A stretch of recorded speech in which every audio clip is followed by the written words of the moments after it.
On May 28, 1944, the USS Lagarto slid sideways into the Manitowoc River, one of 28 submarines built by the Manitowoc Shipbuilding Company. Each of them launched sideways because of the narrowness of the waterway. It was like 4th of July. Everybody in Manitowoc turned out, all the people from the shipyard and I think all their families. Then it was down the Mississippi to New Orleans, through the Panama Canal, and off to Pearl Harbor. Lagarto's commander was Frank D. Latta, a veteran of 9 war patrols and recipient of the Navy Cross. He was one of my mentors because he was a guy that would really tell me how it was. But in May 1945, in the Gulf of Thailand, Ben Jarvis would see his mentor and the Lagarto for the last time. Jarvis's command, the USS Bea, had just outrun a hail of gunfire from a heavily armed Japanese convoy. Latta responded to Bea's call, and the 2 sub-commanders spoke over the open water. It was a windless night, very flat sea, and we didn't have to use a megaphone at all. He just said, "Well, you have been shot up and shook up, and I think I better take the next try." But Commander Latta and the Lagarto were never heard from again.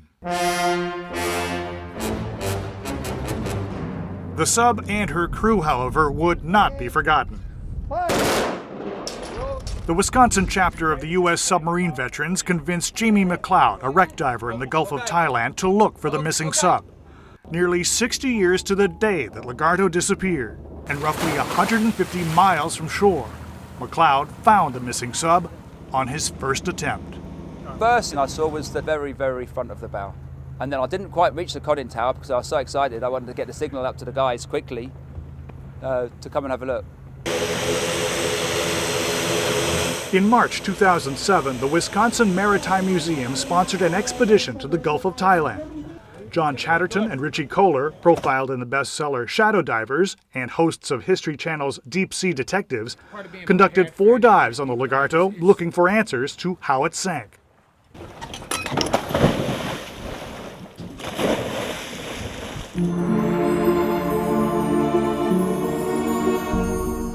Descending the guideline, the first and faintest parts of the sub Chatterton and Kohler saw were the periscope shears, housings that still contain the periscopes despite more than 60 years in tropical saltwater. Its stern is tightly wrapped in Thai fishermen's nets, but underneath the tangle, the rudder is pushed hard to port, and all of the dive planes are turned downward, indicating a steep dive. Not just diving and turning, but you're talking a radical dive, a radical turn. Yeah. This was clearly a very extreme, evasive maneuver. The starboard bow reveals a clue to Lagarto's final moments. A torpedo tube remains open. Kohler put his still camera inside and found it empty. Howard Ortega. At a remembrance ceremony for Lagarto, hosted by the Wisconsin Maritime Museum, the Navy said the empty torpedo tube indicated that Lagarto's crew was in the midst of a battle. The middle torpedo tube was open, and the torpedo inside was missing. So USS Lagarto apparently went down fighting. What Lagarto could not evade appears to have been a single depth charge. There's one large hole torn into the port side, near the officers' quarters and forward torpedo room. Anyone in that compartment next to where the weapon detonated would have probably been knocked unconscious. Observing Chatterton and Kohler, John Kenny of LaGrange, Illinois. Kenny's grandfather was Lagarto signalman William Mabin.